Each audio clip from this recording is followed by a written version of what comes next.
Habang naghihingalo ang kanyang kaisa-isang anak sa charity ward ng ospital, narito si Lysandra, nakatayo sa dilim ng isang silid na amoy gamot at kasalanan.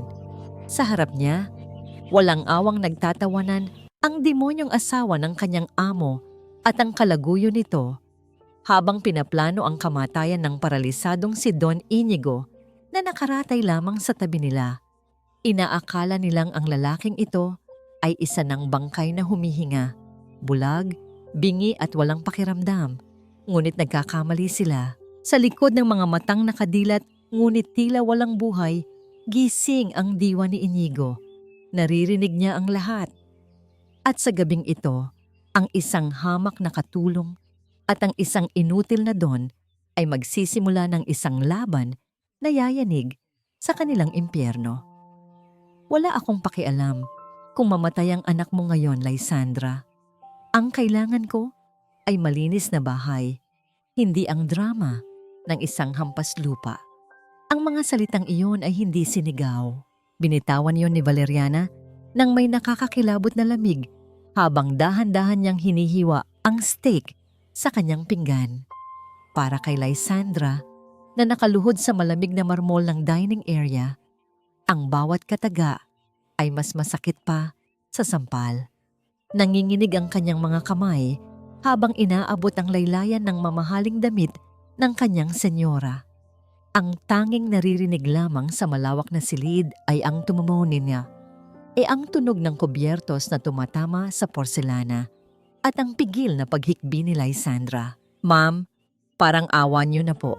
Ang basag na tinig ni Lysandra ay halos hindi makalabas sa kanyang lalamunan. "Kailangan lang po ng down payment para sa operasyon ni Amiel. Kahit ibawas niyo na lang po sa sweldo ko sa susunod na 5 taon. Gagawin ko po ang lahat. Huwag niyo lang po hayaang mamatay ang anak ko." Hindi man lang siya tinapunan ng tingin ni Valeriana. Sa halip, dinampot nito ang kopita ng wine at sumimsim ng marahan. Ang kumikinang na singsing na brilyante sa daliri nito ay nagkakahalaga ng higit pa sa buhay ng 10 tulad ni Amiel. Ngunit para sa babaeng ito, ang paghingi ng tulong ng isang ina ay tila isang nakakadiring ingay lamang. Isang sobre ang inihagis ni Valeriana sa sahig. Sapat lamang para tumama sa mukha ni Lysandra bago ito bumagsak. "Kunin mo yan. Sweldo mo yan para sa buong buwan. At huwag kang babalik dito hanggat hindi makintab ang sahig ng kwarto ni Inigo. Kapag nakakita pa ako ng kahit isang alikabok, pati ang trabaho mo mawawala." Namamanhid ang buong katawan ni Lysandra habang pinupulot ang sobre. Alam niyang kulang na kulang ito. Alam niyang sa oras na ito, baka binibigyan na ng huling sakramento ang kanyang anak. Ngunit wala siyang magawa. Kailangan niya ang perang ito. Pinilit niyang tumayo kahit na parang gawa sa tingga ang kanyang mga tuhod. Habang naglalakad siya patungo sa kwarto ni Don Inigo sa ikalawang palapag, pakiramdam ni Lysandra ay hinihigop ng lupa ang kanyang kaluluwa. Ang bawat hakbang ay mabigat. Gusto niyang sumigaw, gusto niyang magwala. Pero ang tanging nagagawa niya ay lunukin ang pait ng kanyang luha. Ganito ba talaga ang tadhana ng mga mahihirap? Ang magmakaawa sa mga taong ang tingin sa kanila ay basahan? Pumasok siya sa silid ng amo. Ang kwartong ito ay laging amoy antiseptiko at malungkot na katahimikan. Sa gitna ng malaking kama, nakaratay si Don Inigo Valderrama. Ang dating makapangyarihang may-ari ng mga barko ngayon ay tila na lamang isang estatwa. Nakadilat ang kanyang mga mata, nakatitig sa kisame, ngunit walang emosyon, walang galaw. Sabi ng mga doktor, comatose daw ito matapos ang aksidente, ngunit nakadilat lang dahil sa nerve damage. Kinuha ni Lysandra ang basahan at timba. Sinimulan niyang punasan ang sahig sa paanan ng kama, habang patuloy na umaagos ang luha sa kanyang mga mata. Kinakausap niya ang hangin, umaasang kahit papaano ay mababawasan ang bigat sa kanyang dibdib. "Sir Inigo, buti pa kayo." Bulong niya sa pagitan ng mga hikbi. "Wala na kayong nararamdaman. Hindi niyo na kailangang makita kung gaano kalupit ang mundo. Ang anak ko, ang liit-liit pa niya, sir. Bakit hindi na lang ako? Bakit kailangan siya pa? Ang kanyang pagdadalamhati ay naputol nang marinig niya ang pagbukas ng pinto. Mabilis na gumapang si Lysandra patungo sa likod ng makapal na kurtina sa gilid ng bintana upang magtago. Ayaw niyang makita siya ni Valeriana na umiiyak. Ayaw niyang masigawan muli. Ngunit hindi lang si Valeriana ang pumasok. May kasama itong lalaki. Ang mabibigat na yabag ng sapatos nito ay pamilyar. Si Crispin, ang business partner at matalik na kaibigan ni Inigo. Sigurado ka bang hindi tayo maririnig ng mga katulong? Tanong ng boses ni Crispin, puno ng pag-iingat ngunit may halong pananabik. Don't worry honey, yung patay gutom na si Lysandra ay umalis na siguro para dalhin yung barya sa ospital, sagot ni Valeriana at sinundan ito ng isang halakhak na nagpataas ng balahibo ni Lysandra. Mula sa maliit na siwang ng kurtina, nakita ni Lysandra ang isang eksenang nagpatigil ng kanyang paghinga. Nakita niyang yumakap si Valeriana kay Crispin at naghalikan sila ng buong pusok sa mismong paanan ng kama kung saan nakaratay ang asawa ni Valeriana. Napatakip ng bibig si Lysandra upang pigilan ang pagsigaw. Ang kawalan ng respeto ay nakakasulasok. Kailan natin tatapusin to? Tanong ni Crispin habang hinahaplos ang likod ni Valeriana. Nipipilit na ng board members na makita si Inigo. Sa birthday niya sa susunod na linggo, sagot ni Valeriana ng walang gatol. Papalitan natin ang gamot niya, isang overdose na magmumukhang heart failure. Malinis, pagkatapos nun, atin na ang kumpanya, atin na ang lahat ng insurance money. Nanlaki ang mga mata ni Lysandra. Hindi lang ito panloloko, ito ay pagpatay. Plano nilang patayin ang taong walang kalaban-laban. Napatingin si Lysandra kay Don Inigo at sa sandaling iyon, nangyari ang isang bagay na nagpabago ng lahat. Ang mga mata ni Inigo na kanina ay nakatitig lamang sa kisame ay dahan-dahang gumalaw. Dumako ang tingin nito sa kinaroroonan ni Lysandra. Hindi ito ang tingin ng isang taong walang ulirat. Ang mga matang iyon ay puno ng takot, galit at higit sa lahat, pagsusumamo. Isang butil ng luha ang tumakas mula sa gilid ng mata ni Inigo at dumaloy sa kanyang pisngi. Naintindihan agad ni Lysandra ang mensahe. Gising siya. Naririnig niya ang lahat. Alam niyang papatayin siya ng sarili niyang asawa. Ang locked-in syndrome, isang kondisyon kung saan ang pasyente ay gising na gising ang diwa, ngunit paralisado ang buong katawan.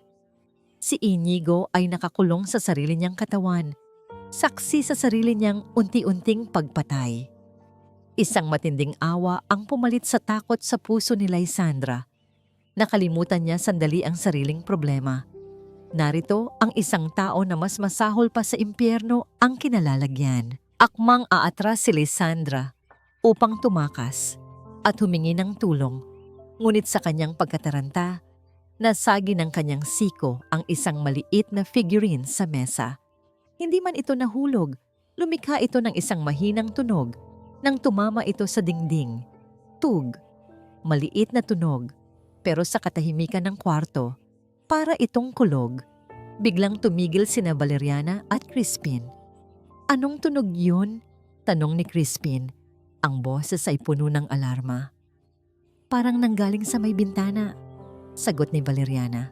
Ang tunog ng kanyang takong ay papalapit ng papalapit sa kinaroroonan ni Lysandra. Parang may daga dito. Pinigil ni Lysandra ang kanyang hininga. Ang kanyang puso ay tumitibok ng mabilis. Tila sasabog sa kanyang dibdib. Nakadikit siya sa pader.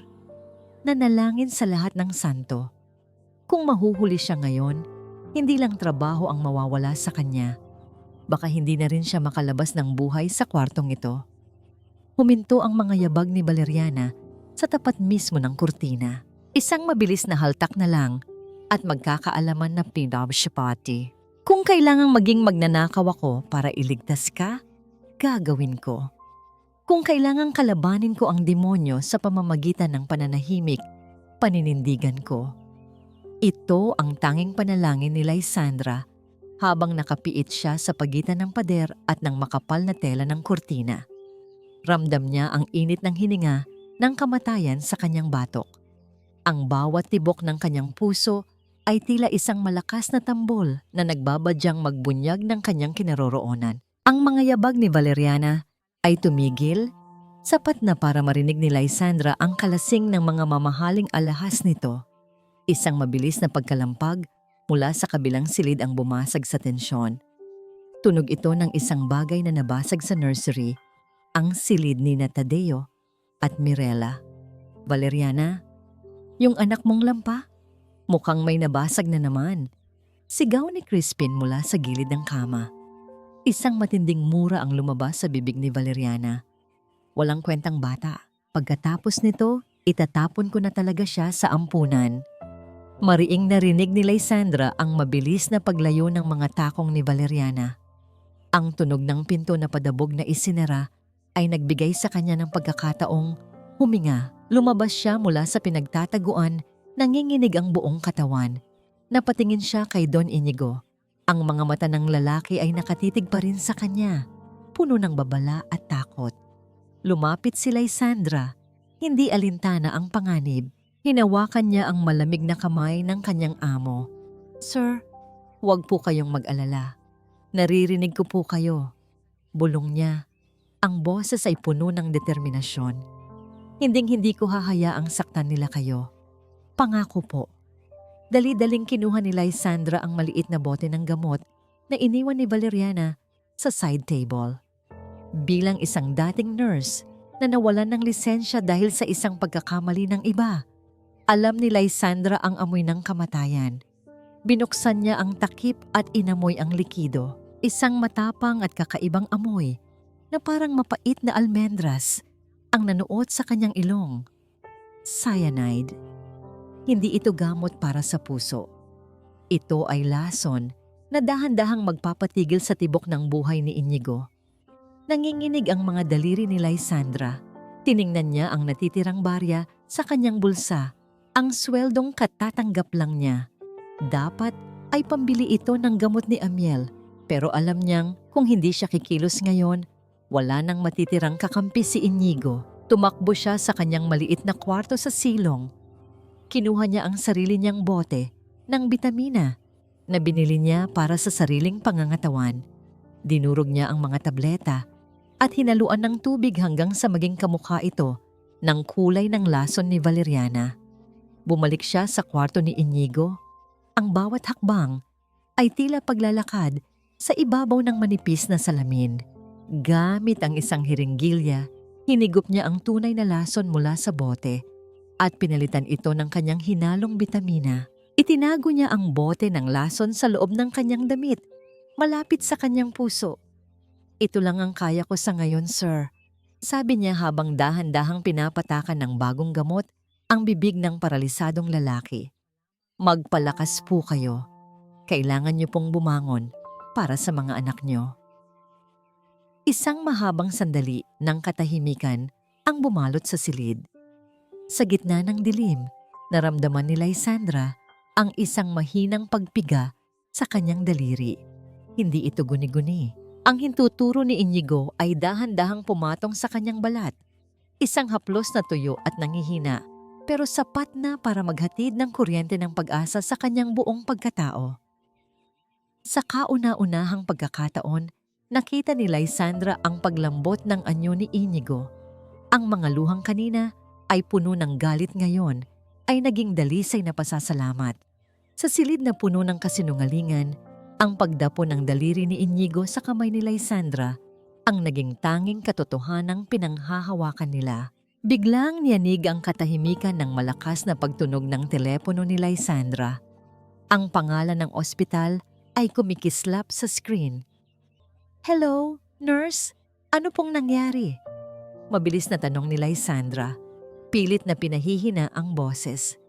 "Mrs. Montefalco, kailangan niyo pong pumunta rito ngayon din." Ang boses ng nurse sa kabilang linya ay puno ng pagmamadali. "Bumagsak ang platelets ni Amiel. Kailangan na siyang isalina ng dugo. Pero hindi namin magagawa hanggat walang bayad sa blood bank, Mrs. nag-aagaw buhay na ang bata. Para namang gumuho ang langit sa ulo ni Lysandra. Napatingin siya sa bote ng lason sa kanyang kamay, pagkatapos ay kay Inigo at sa huli ay sa pinto, kung saan naroon ang babaeng may hawak ng kanyang kapalaran. Paano niya ililigtas ang kanyang anak kung ang perang pambayad sana ay ginastos na niya para sa gamot ng isang taong hindi man lang makapagsalita? Tumayo si Lysandra sa gitna ng kwarto, bit-bit ang bigat ng dalawang buhay na nakasalalay sa kanyang mga kamay. Sa pagitan ng tungkulin at pag-ibig, sa pagitan ng paghihiganti at pagkalinga, saan siya lulugar? Patawad, Amiel. Patawad. Bulong niya sa hangin, habang ang anino ni Valeriana ay muling aninag sa ilalim ng pinto. Huwag po, Mami. Nasasaktan po ako. Patawad po. Ang boses ni Tadeo ay parang isang sugat na binubuksan sa gitna ng malawak at marangyang mansyon ng mga Valderrama. Ngunit para kay Valeriana, ang bawat pagsusumamo ng batang tila walang kalaban-laban ay parang musika lamang na hindi sapat para pakalmahin ang kanyang galit. Kanina lamang, sa harap ng kanyang mga kaibigang alta, suot niya ang maskara ng isang perpektong ina. Nakangiti, malumanay at mapagmahal. Pero nang sandaling tumulo ang juice sa kanyang mamahaling lace gown dahil sa panginginig ng kamay ng bata, ang maskara ay tuluyang nahulog. Sa loob ng madilim na library, malayo sa paningin ng ibang katulong, marahas na hinawakan ni Valeriana ang manipis na braso ni Tadeo.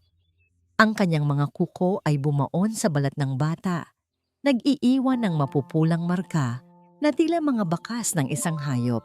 Hindi sapat ang sampal, hindi sapat ang masasakit na salita. Walang kwentang bata, manaka sa tatay mong inutil, pabigat kayo sa buhay ko. Ang boses ni Valeriana ay isang matalim na bulong na punong-puno ng puot. Kinaladkad niya ang bata patungo sa maliit at madilim na storage room sa ilalim ng hagdan. Ang silid na yon ay walang bintana, amoy alikabok, at puno ng mga lumang gamit. Itinulak niya si Tadeo sa loob ng ganoon na lamang kalakas. Ang tunog ng katawan ng bata na tumama sa mga kahon ay umaling-awngaw sa katahimikan, kasunod ng mabilis na paglock ng pinto mula sa labas. Diyan ka muna hanggang sa matuto kang huwag maging lampa. Walang kakain, walang iinom. Magtiis ka sa dilim gaya ng tatay mo. Sa itaas na palapag, sa loob ng kanyang kwarto, naririnig ni Don Inigo ang bawat kalabog, ang bawat sigaw, at ang bawat hikbi.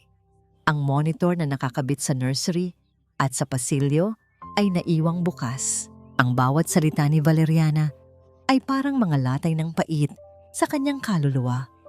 Ang kanyang puso ay nagsisimulang tumibok ng mabilis, isang marahas na ritmo na tila gustong wasakin ang kanyang dibdib. Ang kanyang mga mata ay nananatiling nakatitig sa kisame. Pero sa loob ng kanyang isipan, sinusubukan niyang sumigaw. Sinusubukan niyang igalaw ang kanyang mga kamay para protektahan ang kanyang anak. Ang kanyang mga kalamnan ay nanginginig sa matinding galit, isang panginginig na hindi galing sa sakit kundi sa nag-aapoy na pagnanasang pumatay. Samantala, si Lysandra ay naglalakad sa pasilyo, dala ang tray ng pagkain para sa mga bata nang marinig niya ang mahinang pagkamot sa pinto ng storage room. Ang tunog ay parang isang maliit na hayop na naghahanap ng labasan. Inilapag niya ang tray at mabilis na lumapit. Tadeo, ikaw ba yan, nak? Bulong ni Lysandra, ang kanyang puso ay tila pinipiga. Nanay Liza, madilim po. Natatakot po ako. Ang boses ng bata ay halos hindi marinig dahil sa pagod at takot. Hindi na nag-isip si Lysandra. Alam niyang kapag nahuli siya ni Valeriana ay katapusan na ng kanyang trabaho at baka pati ng kanyang pagkakataong iligtas si Amiel. Pero ang makita ang isang batang tulad ni Tadeo na tinatrato ng mas masahol pa sa hayop ay isang bagay na hindi niya kayang palampasin. Kumuha siya ng isang hairpin mula sa kanyang buhok. Ang kanyang mga kamay ay nanginginig habang sinusubukang buksan ang lumang lock. Sa bawat segundo, nararamdaman niya ang panganib. Matapos ang ilang sandali, ang tunog ng pag-click ng lock ay naghatid ng matinding ginhawa. Binuksan niya ang pinto at agad na bumuhos ang liwanag sa loob ng madilim na silid. Daan, nakita niya si Tadeo na nakayukot sa isang sulok, nanginginig at puno ng luha ang mukha. Mabilis na binuhat ni Lysandra ang bata at mahigpit na niyakap. Narito na ang nanay, Tadeo. Huwag kang matakot. Walang sasakit sa iyo hanggat narito ako. Bulong niya habang hinahaplos ang likod ng bata. Anong ginagawa mo rito? Ang boses ni Valeriana ay parang isang laso na biglang kumalat sa hangin. Nakatayo siya sa dulo ng pasilyo. Ang kanyang mga mata ay nanlilisik sa galit. Dahan-dahang ibinaba ni Lysandra si Tadeo at tumayo siya sa harap ng bata. Ginagawa ang kanyang sarili na isang kalasag. Ma'am, bata lang po si Tadeo. Hindi po tama na ikulong niyo siya sa dilim. Matapang na sagot ni Lysandra. Kahit na ang kanyang mga tuhod ay parang hihina anumang oras. Lalong lumapit si Valeriana. Ang bawat hakbang ng kanyang takong ay parang isang banta. Itinaas niya ang kanyang kamay at isang malakas na sampal ang dumapo sa pisngi ni Lysandra. Ang tunog ng palad na tumama sa balat ay nagpatigil sa mundo ng ilang sandali. Napalingon ang ulo ni Lysandra sa lakas ng tama at naramdaman niya ang lasa ng dugo sa kanyang labi. Sino ka para turuan ako kung paano magdisiplina? Isang katulong ka lang. Isang hampas lupa na binabayaran ko para maglinis ng dumi namin. Sigaw ni Valeriana. Muling itinaas ni Valeriana ang kanyang kamay para sa isa pang sampal. Pero sa pagkakataong ito, hindi pumikit si Lysandra. Tiningnan niya ng diretso sa mga mata ang babaeng nasa harap niya. Isang tingin na puno ng dignidad na hindi kayang bilhin ng pera. Maaring katulong lang ako sa paningin niyo, ma'am. Pero mas marami pa akong pagmamahal sa isang kuko ko kaysa sa buong pagkatao niyo. Ang pera ay nauubos, pero ang galit ng isang bata ay habang buhay. Mahinahong sabi ni Lysandra, bagaman may diin sa bawat salita. Natigilan si Valeriana. Hindi niya inaasahan ang paglaban na yon. Ang kanyang mukha ay namula sa sobrang galit. Tila sasabog ang kanyang mga ugat. Sa itaas, sa silid ni Inigo, ang kanyang mga daliri ay nagsimulang kumapit sa bedsheet. Ang kanyang mga kuko ay bumaon sa tela. Isang maliit na galaw na hindi pa niya nagagawa mula nang mangyari ang aksidente. Ang kanyang buong pagkatao ay nakatutok sa boses ni Lysandra. Ang babaeng ito, ang babaeng walang-wala. Ang siyang tumatayo para sa kanyang anak sa oras na siya ay walang kakayahan. Umalis ka sa harap ko bago ko ipatawag ang pulis at sabihing ninakawan mo ako. Bulyaw ni Valeriana bago nagmarch sa palayo. Ang bawat hakbang ay puno ng pagkatalo. Nang makaalis ang senyora, mabilis na lumuhod si Lysandra para tingnan si Tadeo. Ang bata ay nakayakap sa kanyang binti. Ayaw siyang bitawan. Sa sandaling iyon, alam ni Lysandra na hindi na lang ito tungkol sa sweldo o sa pambayad sa ospital. Ito ay tungkol sa isang pamilyang winawasak ng kasamaan at siya ang tanging pader na nakatayo sa pagitan nila. Ngunit ang hindi alam ni Lysandra, sa bawat sakripisyo niya para kay Tadeo, isang panibagong panganib ang namumuo. Dahil sa dulo ng pasilyo, lihim na nagmamasid si Crispin, hawak ang isang recorder. Ang bawat pagkilos ni Lysandra, ang bawat paglaban niya ay gagamitin nila para tuluyan siyang wasakin. At sa ospital, ang oras para kay Amiel ay mabilis na nauubos.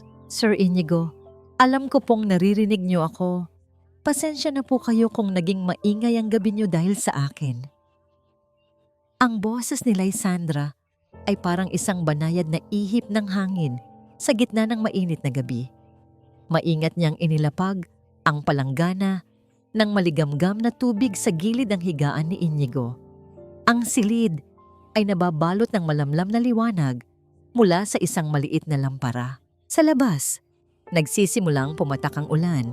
Ang bawat patak na tumatama sa bubong ay lumilikha ng isang malungkot na himig na tila sumasabay sa bigat ng puso ni Lysandra. Kumuha siya ng malinis na bimpo at dahan-dahang pinunasan ang mukha ni Inigo. Ang bawat galaw niya ay puno ng pag-iingat. Tila ba natatakot siyang mabasag ang lalaking nasa harap niya. Alam niyang sa likod ng mga matang yon ay may isang kaluluwang sumisigaw, isang ama na naghahanap ng katarungan, at isang asawang pinagtaksilan ng sariling dugo at laman. Sir, pasensya na po kayo kung dito ko inilalabas ang lahat ng bigat ng loob ko. Dahan-dahang pinunasan ni Lysandra ang noo ni Inigo. Ang bawat haplos ay tila isang dalisay na panalangin. Wala na po kasi akong ibang makausap. Sa labas ng kwartong ito, kailangan kong maging matapang. Kailangan kong ipakita na kaya ko. Para kay Amiel, para sa mga anak niyo. Pero kapag narito ako sa tabi niyo, pakiramdam ko ay ligtas din ako. Kahit hindi kayo nakakapagsalita, nararamdaman ko ang pakikinig niyo. Isang malalim na buntong hininga ang pinakawalan ni Lysandra. Ang kanyang mga mata, na dati ay puno ng kislap ng pag-asa, ngayon ay tila mga tuyong balon ng pighati. Kinuha niya ang isang labaha at ang shaving cream. Sinimulan niyang alisin ang mga tumutubong balbas sa mukha ni Inigo. Ito ang sandaling pinakamalapit sila sa isa't isa. Naamoy ni Inigo ang banayad na bango ng sabon mula sa mga kamay ni Lysandra. Isang amoy na malayo sa masangsang at nakakahilong pabango ni Valeriana. Sa loob ng kanyang isipan, gustong-gusto ni Inigo na abutin ang pisngi ni Lysandra. Gusto niyang sabihin na huwag itong umiyak, na siya ang magiging sandigan nito sa oras na makatayo siya. Bawat salita ni Lysandra ay tila isang haplos sa sugatang kaluluwa ni Inigo. Sa gitna ng kanyang kawalan ng lakas, ang tinig ng babaeng ito ang naging tanging angkla niya sa realidad. Habang dahan-dahang idinadaan ni Lysandra ang labaha sa kanyang pisngi, naramdaman ni Inigo ang panginginig ng mga daliri nito. Hindi ito panginginig ng takot, kundi ng pagod at pigil na emosyon. Alam niyo po, sir, kanina po ay tumawag ang ospital. Pagpapatuloy ni Lysandra, ang kanyang boses ay naging basag at halos pabulong na lamang. Sabi ng doktor, kung hindi raw po maoperahan si Amiel sa lalong madaling panahon, baka hindi na niya kayanin. Napakabuti ng anak ko, sir. Sa kabila ng sakit niya, siya pa ang nagpapalakas ng loob ko. Sabi niya, "Nanay, huwag ka nang umiyak. Gagaling din si Amiel para makapaglaro na tayo." Paano ko sasabihin sa kanya na ang nanay niya ay bigo? Na wala akong sapat na pera para iligtas siya? Isang mainit na patak ng luha ang bumagsak mula sa mga mata ni Lysandra at pumatak sa braso ni Inigo. Ang tindi ng pighati sa boses ng babae ay sapat na para durugin ang puso ng sino mang nakikinig.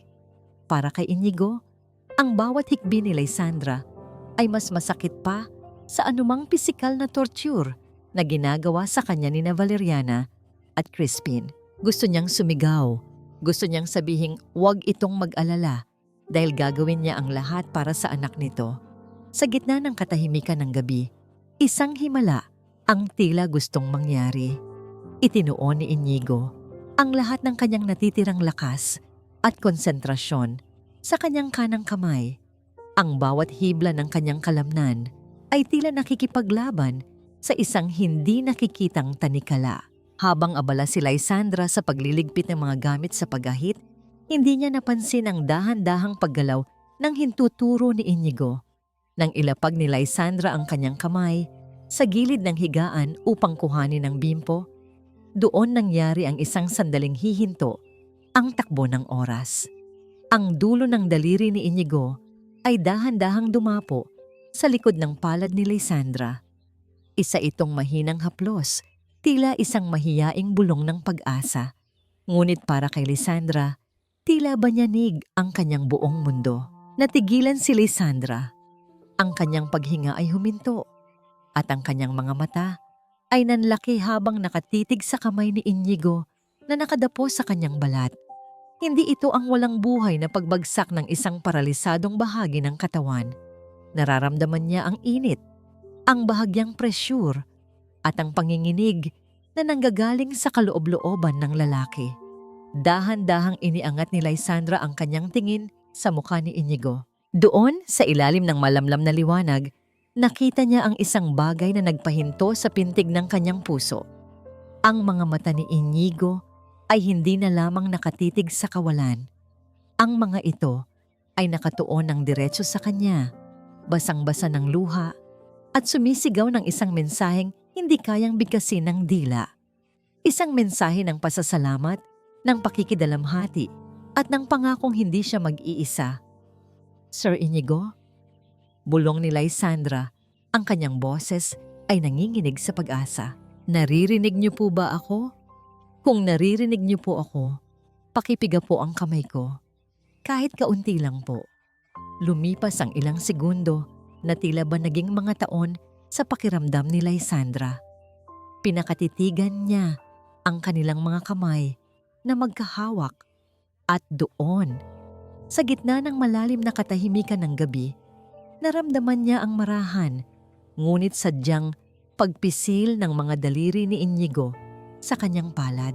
Napasinghap si Lysandra at mabilis na napatakip ng bibig gamit ang kanyang kabilang kamay upang pigilan ang isang malakas na hagulgol. Hindi siya nagkakamali. Buhay ang kanyang amo. Gising ang diwa nito sa loob ng katawang pilit na pinapatulog ng lason. Ang bawat haplos na yon ay tila isang kuryenteng nagbigay ng panibagong lakas kay Lysandra. Pakiramdam niya ay hindi na siya nag-iisa sa laban na ito. May kakampi na siya sa gitna ng kuta ng mga kaaway. Salamat sa Diyos. Sambit niya habang ang mga luha ng kagalakan ay mabilis na umaagos sa kanyang mga pisngi. Salamat po, sir. Huwag po kayong susuko. Maglalaban po tayo.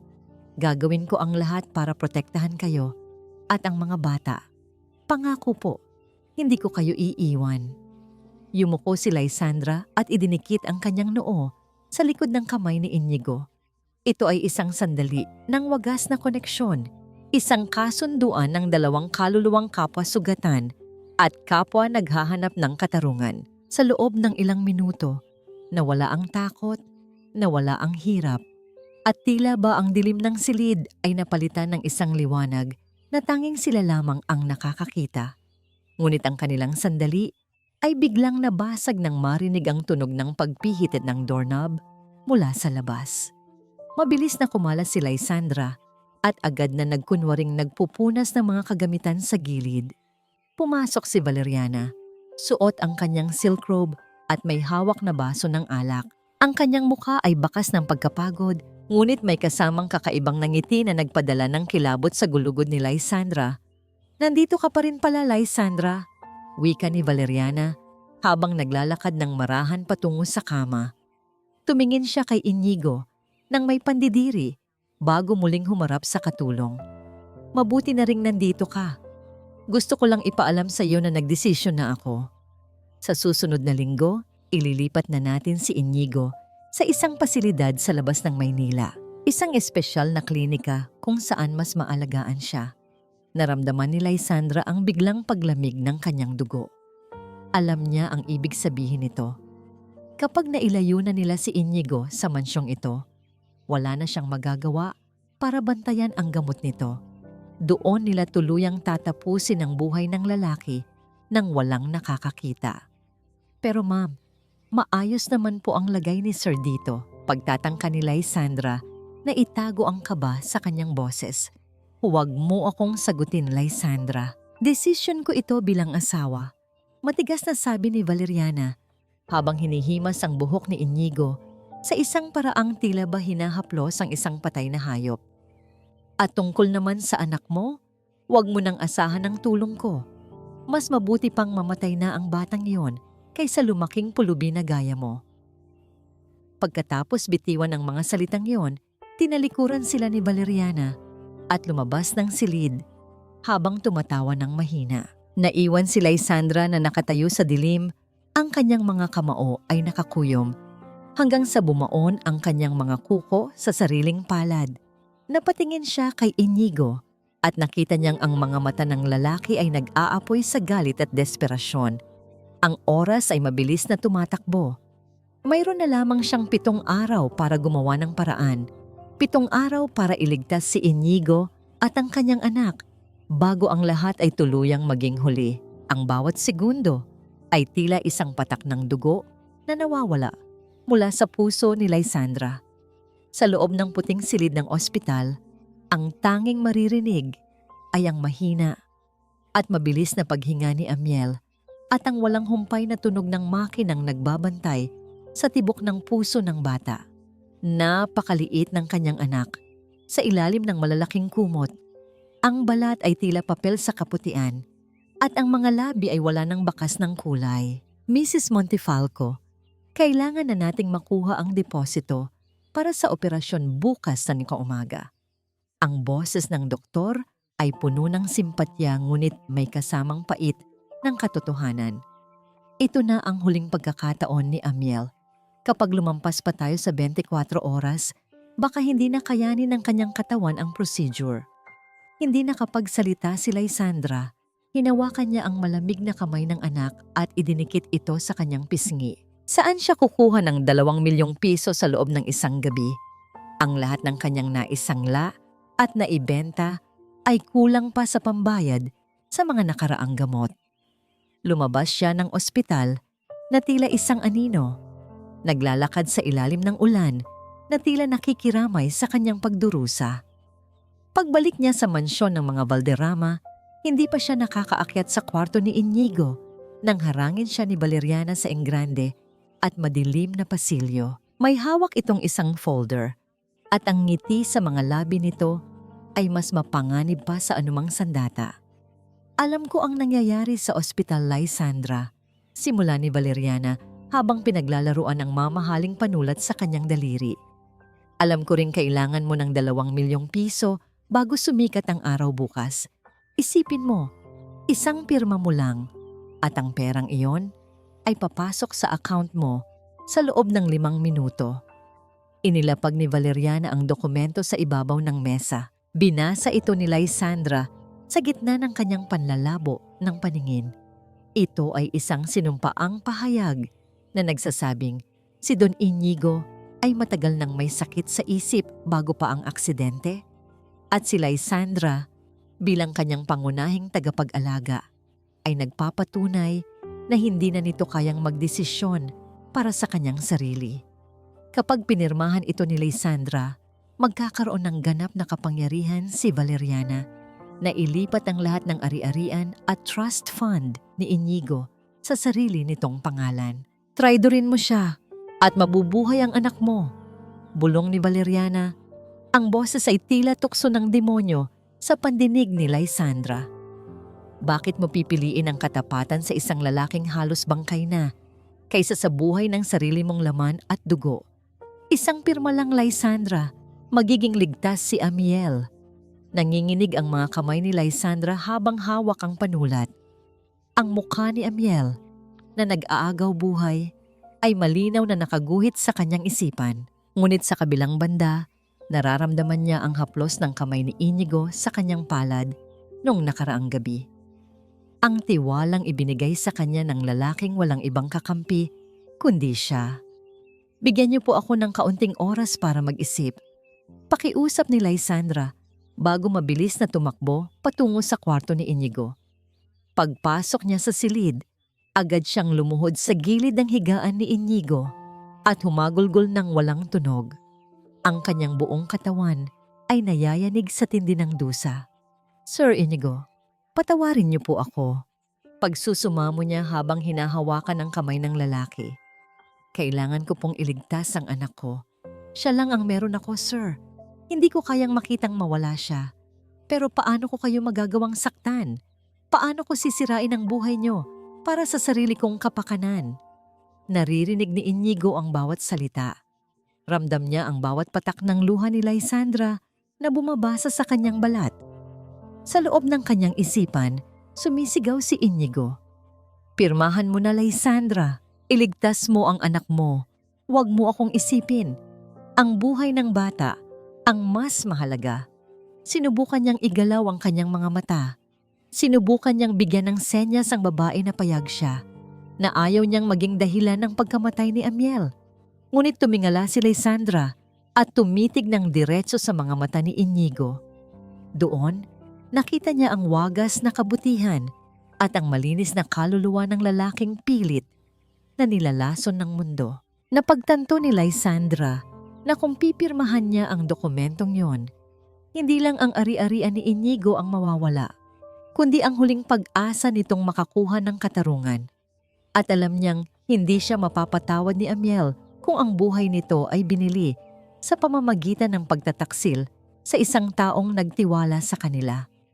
Pinunasan ni Lysandra ang kanyang mga luha at tumayo ng may bagong determinasyon. Kinuha niya ang dokumento mula sa kanyang bulsa, ang kopya na ibinigay ni Valeriana, at sa harap ni Inigo, dahan-dahan niya itong pinunit ng pira-piraso.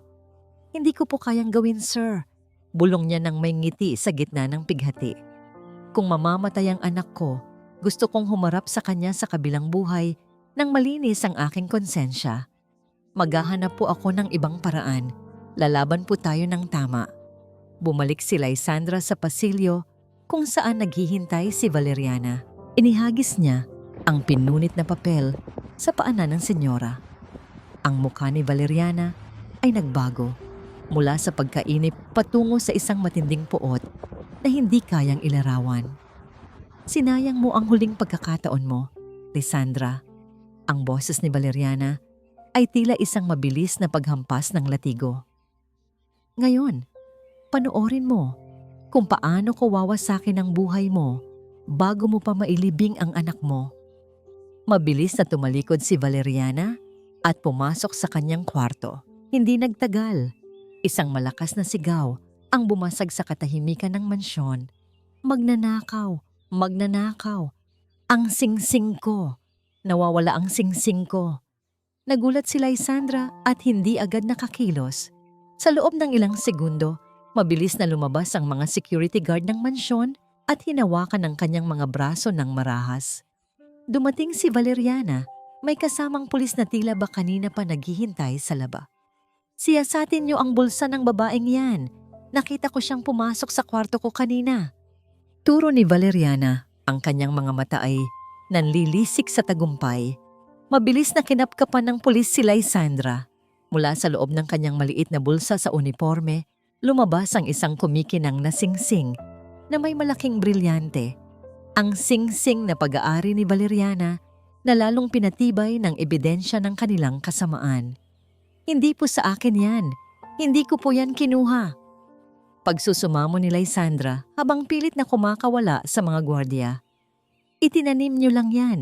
Ma'am, parang awan niyo na. Ang anak ko sa ospital." Ngunit walang nakikinig sa kanya. Ang tunog ng mga posas na sumasara sa kanyang mga pulso ay tila ang tunog ng pagsasara ng pintuan ng pag-asa para kay Amiel.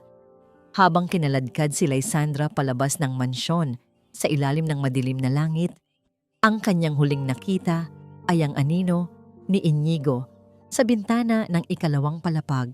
Isang lalaking nakasaksi sa lahat pero walang magawa kundi ang umiyak ng dugo sa loob ng kanyang katahimikan. Ang bawat patak ng ulan na humahagupit sa rehas ng selda ay tila mga luhang nanggagaling sa langit.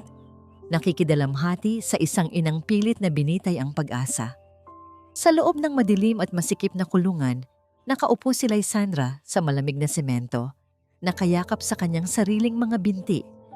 Ang amoy ng kalawang at luma na hangin ay sumasakal sa kanyang dibdib, ngunit wala itong pait kumpara sa isiping nasa charity ward si Amiel, naghihintay sa isang operasyong hindi na mangyayari. Ang bawat sandali ng pagtilaok ng oras sa kanyang isipan ay tila isang hatol ng kamatayan para sa kanyang anak. "Parang awa niyo na po, sir. Kahit isang tawag lang po sa ospital."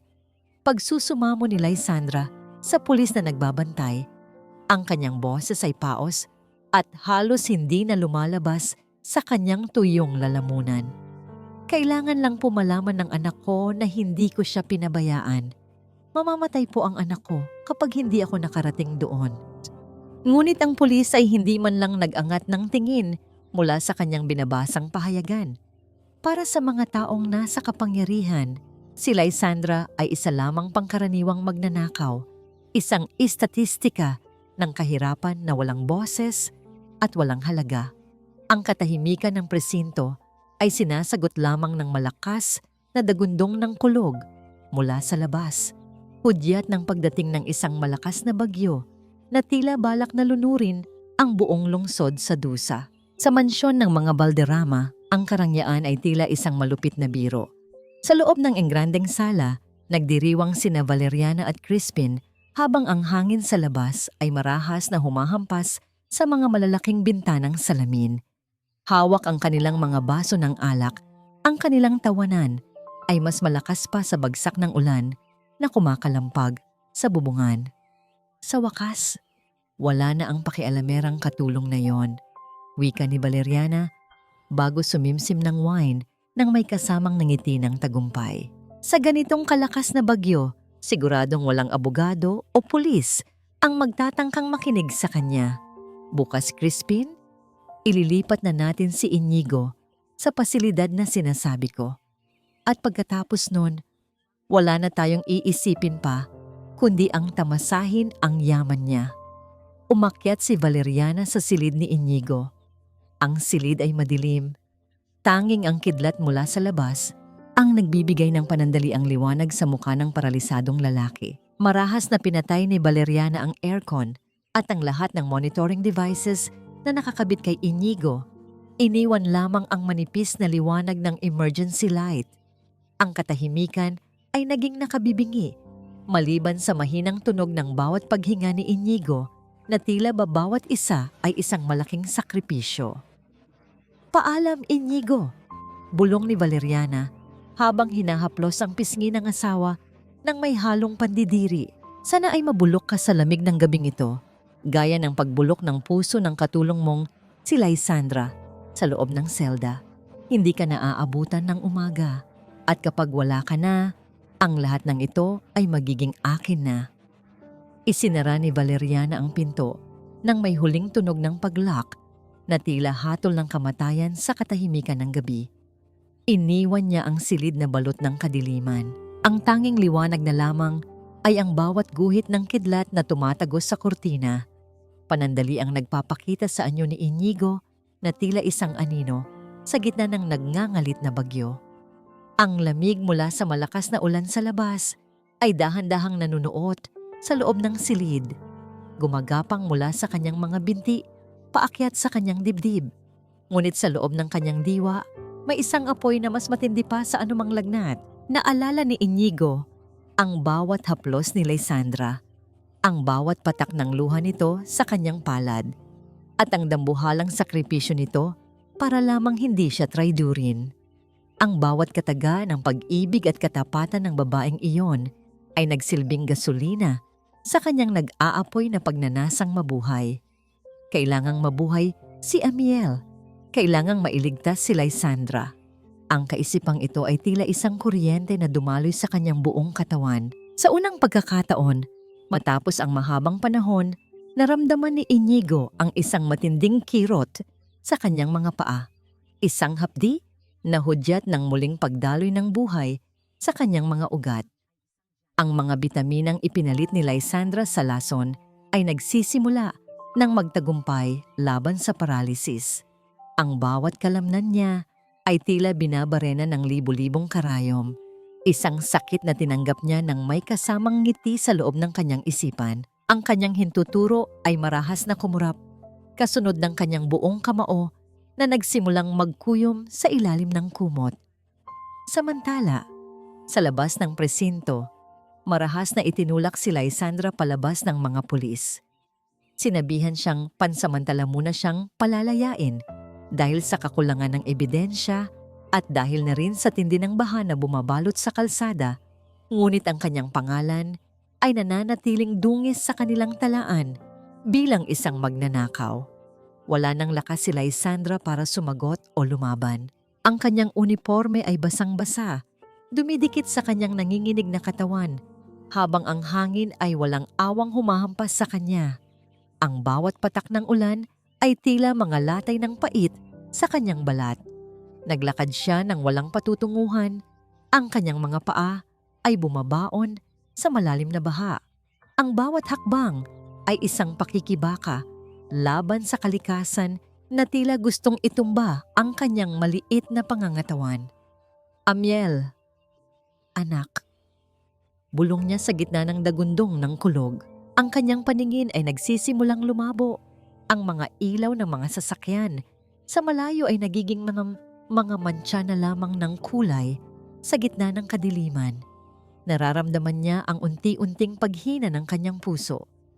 Ang kanyang mga tuhod ay tuluyan ng bumigay at dahan-dahan siyang bumagsak sa biyahe.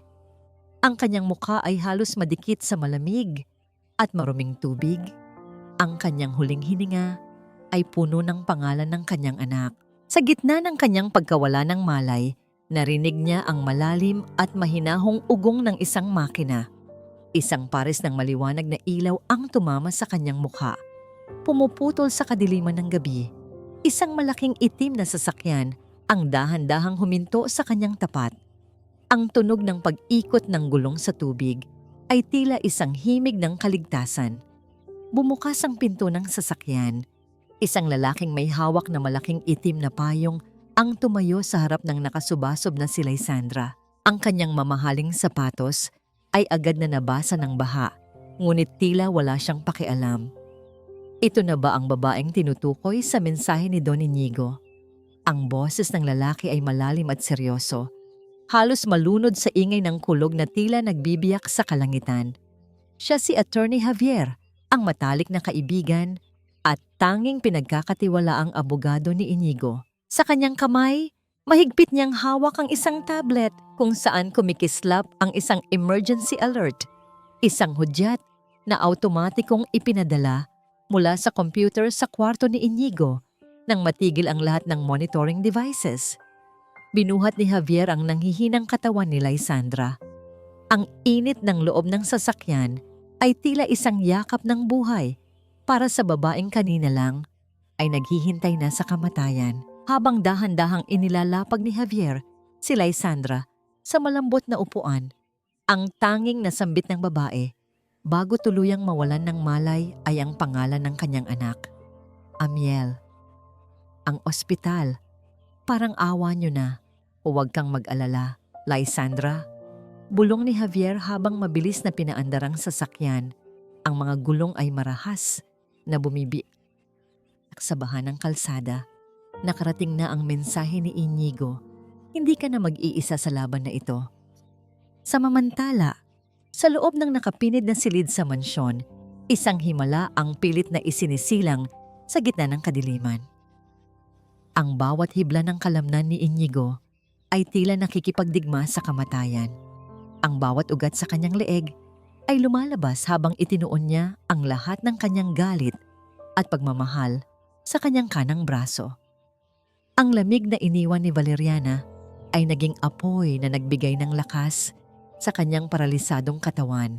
Isang matinding pagkirot ang gumuhit mula sa kanyang balikat hanggang sa dulo ng kanyang mga daliri. Sa gitna ng katahimikan, narinig ang marahang pagkiskis ng balat sa tela ng kumot. Ang kanyang kamay, na tila gawa sa mabigat na bakal sa loob ng mahabang panahon, ay dahan-dahang umangat. Bawat sentimetro ng paggalaw ay katumbas ng libu-libong saksak ng sakit, ngunit hindi siya tumigil. Naabot niya ang gilid ng side table. Gamit ang kanyang nanginginig na mga daliri, tinabig niya ang baso ng tubig na iniwan ni Valeriana. Ang tunog ng pagkabasag ng bubog sa sahig ay umalingaw-ngaw sa buong silid. Isang deklarasyon ng kanyang muling pagkabuhay. Hindi na siya ang bangkay na humihinga na kayang paglaruan ng kahit sino. Siya si Inigo Valderrama at handa na siyang bawiin ang lahat.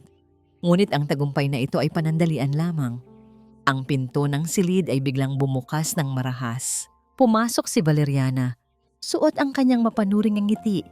Dala ang isang hiringgilya na puno ng malapot at madilim na likido. Ang kidlat sa labas ay nagbigay ng nakakakilabot na anino sa kanyang mukha. Anong tunog iyon, Inigo? Mukhang nagmamadali ka na talagang magpahinga, wika ni Valeriana habang dahan-dahang lumalapit sa kama. Ang kanyang mga mata ay nanlilisik sa dilim. Huwag kang mag-alala. Ang gamot na ito ay mas mabilis kaysa sa bagyo sa labas. Pagkatapos nito, wala nang sakit, wala nang Lysandra, at wala nang hadlang sa aking kaligayahan. Itinaas ni Valeriana ang hiringgilya. Ang dulo ng karayom ay kumikinang sa ilalim ng emergency light. Sa sandaling iyon, ang panganib ay mas malapit pa sa hininga ni Inigo. Habang ang baha ay patuloy na tumataas sa labas at si Lysandra ay nag-aagaw buhay patungo sa ospital, ang huling laban para sa buhay ni Inigo ay nagsisimula na sa loob ng madilim na kwartong iyon. Ang bawat tibok ng puso ni Inigo ay hindi na lamang tunog ng buhay, kundi isang tambol ng digmaan na nanggagaling sa kailaliman ng kanyang kaluluwa. Sa ilalim ng malamlam na liwanag ng emergency light, ang dulo ng karayom na hawak ni Valeriana ay kumikinang na parang pangil ng isang makamandag na ahas. Ang bawat sentimetro ng paglapit nito sa braso ni Inigo ay tila paglapit din ng dulo ng kanyang hininga. Nakikita ni Inigo ang refleksyon ng sarili niyang pagbagsak sa mga mata ng babaeng pinangakuan niya noon ng tapat na pag-ibig. Ngunit ang pag-ibig na yon ay matagal nang naging abo, napalitan ng malamig at matalim na galit. Dapat noon pa lang ay tuluyan ka nang nawala. Sa eksena, Inigo, napaka-stubborn mo talaga. Malamig na bulong ni Valeriana habang inilalapit ang hawak niyang bagay sa kanyang braso. Huwag kang mag-alala. Sandali lang ito. Isang pagpikit mo lang at tapos na ang lahat ng paghihirap mo. Magkakasama na kayo ng yumaong asawa mo. Ngunit sa sandaling ang karayom ay lulubog na sana, nangyari ang isang bagay na hindi inaasahan ni Valeriana sa kanyang pinakamasamang panaginip. Ang kamay ni Inigo, na sa loob ng maraming buwan ay tila isang tuyong sanga, ay biglang kumilos nang may bilis na nanggagaling sa matinding desperasyon. Sa isang marahas na paggalaw, hinawakan ni Inigo ang pulsuhan ni Valeriana. Ang pagkakahawak niya ay hindi na ang mahinang pagpiga na ibinigay niya kay Lysandra. Ito ay isang mahigpit na pagkakahawak ng bakal, sapat na para maramdaman ni Valeriana ang pagkapit ng mga daliri ng lalaki sa kanyang mga buto. Nanlaki ang mga mata ni Valeriana sa gulat at takot. Sinubukan niyang bawiin ang kanyang kamay, ngunit tila ba ito ay nakakadena sa isang hindi matinag na puwersa. Ang hiringgilya ay bumagsak mula sa kanyang kamay, lumilikha ng isang maliit na tunog sa sahig na siyang sumira sa sumpa ng paralysis. Paanong? Ang mga salitang lumabas sa bibig ni Valeriana ay pautal-utal. Ang kanyang dating kumpiyansa ay naglaho na parang bula. Dahan-dahan, sa kabila ng matinding kirot na bumabalot sa bawat himaymay ng kanyang katawan, itinulak ni Inigo ang kanyang sarili para makaupo sa kama. Ang bawat paggalaw ay isang malaking sakripisyo. Ngunit ang apoy sa kanyang mga mata ay sapat na para sunugin ang lahat ng kasinungalingan sa silid na iyon. Ang kanyang mukha ay butot balat, ang kanyang mga mata ay lubog. Ngunit ang tingin nito ay mas matalas pa sa anumang patalim. Tapos na ang pagpapanggap, Valeriana. Ang boses ni Inigo ay mahina at garalgal dahil sa matagal na hindi paggamit, ngunit ang bawat salita ay may bigat ng isang hatol. Narinig ko ang lahat, ang bawat halakhak, ang bawat plano, ang bawat patak ng lason na ipinainom mo sa akin. Ang mukha ni Valeriana ay namutla na parang papel. Ang takot ay gumapang sa kanyang buong pagkatao, pinapalitan ng dating tapang ng isang desperadong pagnanais na makatakas. Muli niyang sinubukang hilahin ang kanyang kamay, ngunit lalo lang humigpit ang pagkakahawak ni Inigo. Hindi ka makakaalis, dagdag ni Inigo. Ang kanyang mga ngipin ay nagngangalit sa galit. Hindi hanggat hindi mo pinagbabayaran ang lahat ng ginawa mo sa akin at sa babaeng mas tapat pa sa sarili mong anino. Samamantala, Sa labas ng mansyon, humaharurot ang itim na sasakyan ni Attorney Javier sa gitna ng rumaragasang baha. Sa loob, si Lysandra ay nagsisimula ng magkamalay. Ang una niyang nakita ay ang seryosong mukha ng abogado na nakatutok sa daan. Nasaan? Nasaan ako? Si Amel, ang unang mga salitang lumabas sa kanyang bibig. Kalma lang, Mrs. Montefalco. Papunta na tayo sa ospital. Nakatanggap ako ng utos mula kay Don Inigo. Sagot ni Javier. Ang kanyang boses ay kalmado, ngunit may diin. Bago pa ang aksidente, nag-set up siya ng isang automated system. Kapag itinigil ang kanyang life support, automatikong magpapadala ito ng alert sa akin, kasama ang lahat ng audio recordings mula sa kanyang silid sa nakalipas na 24 na oras. Ipinakita ni Javier ang tablet. Doon, nakita ni Lysandra ang mga sound waves ng bawat usapan, bawat bulong, bawat banta na narinig niya sa loob ng kwartong yon. Ang lahat ng kasamaan ni na Valeriana at Crispin ay nakakulong na sa digital na ebidensya. Ibig sabihin, alam na niya? Alam na niya ang lahat? Tanong ni Lysandra. Ang kanyang mga luha ay muling nagsimulang dumaloy. Ngunit sa pagkakataong ito, may kasama ng pag-asa. Oo, at alam din niya ang ginawa mong pagtatanggol sa kanya. Ang utos niya ay malinaw. Iligtas ka at ang anak mo sa anumang paraan. Paliwanag ni Javier. Pagdating nila sa ospital, ang eksena ay puno ng kaguluhan.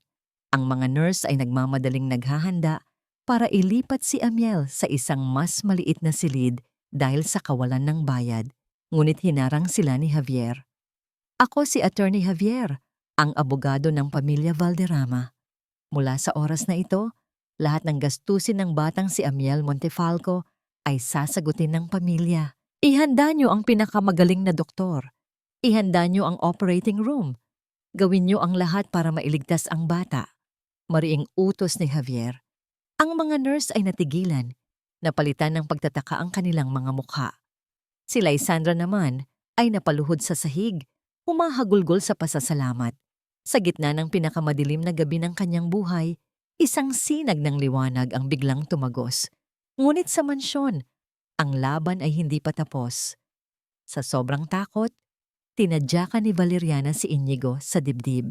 Dahil sa panghihina, bumagsak pabalik sa kama si Inigo, ngunit hindi pa rin niya binitawan ang kamay ng asawa.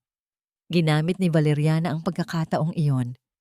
Kinuha niya ang isang mabigat na florera sa side table at walang pag-aalinlangang ipinalo ito sa ulo ni Inigo. Ang tunog ng nabasag na porselana ay sinabayan ng isang malakas na daing mula kay Inigo. Ang kanyang paningin ay nagsimulang manlabo at ang kanyang pagkakahawak ay unti-unting lumuwag. Nakatakas si Valeriana, tumakbo siya palabas ng silid na tila isang hayop na sinusukol. Iniwan si Inigo na duguan at muling walang kalaban-laban. Crispin, gising na siya. Tumakas na tayo. Sigaw ni Valeriana habang mabilis na bumababa sa hagdan. Ngunit pagdating niya sa ibaba, isang nakakakilabot na sorpresa ang naghihintay sa kanya. Nakatayo sa sala si Crispin, ngunit hindi siya nag-iisa. Kasama niya ang 2 unipormadong pulis. At sa gitna nila, nakaupo sa silya si Attorney Javier, na kararating lamang mula sa ospital. Ang kanyang mukha ay seryoso at walang emosyon. Good evening, Mrs. Valderrama. Bati ni Javier. Ang kanyang boses ay malamig na parang yelo. I believe we have a lot to talk about. Ang katotohanan ay parang liwanag ng araw. Gaano man katagal itago sa ilalim ng lupa. Darating ang umaga at sisikat din ito upang pawiin ang lahat ng anino ng kasinungalingan.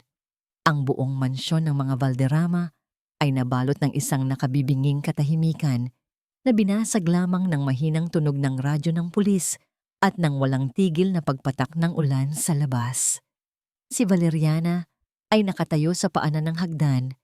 Ang kanyang muka ay isang perpektong larawan ng gulat at hindi paniniwala. Ang kanyang mga mata ay lumilipat mula kay Crispin na nakaposas na at nakayuko patungo kay Attorney Javier na nakaupo ng may awtoridad na tila siya ang hari ng tahanang yon.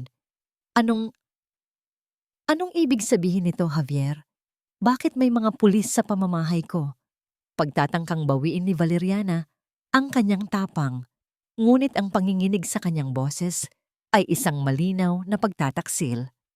Sa pagkakaalam ko, Mrs. Valderrama, ang pamamahay na ito ay pag-aari pa rin ni Don Inigo. Malamig na sagot ni Javier habang dahan-dahang tumatayo. At narito kami dahil sa maraming kasong asampa pa laban sa iyo at sa iyong kasintahan. Attempted murder, falsification of medical records, at qualified theft para lamang sa simula. Isang sarkastikong tawa ang kumawala sa mga labi ni Valeriana. Walang patay, Javier, at walang ebidensya. Salita laban sa salita. Sino ang paniniwalaan nila?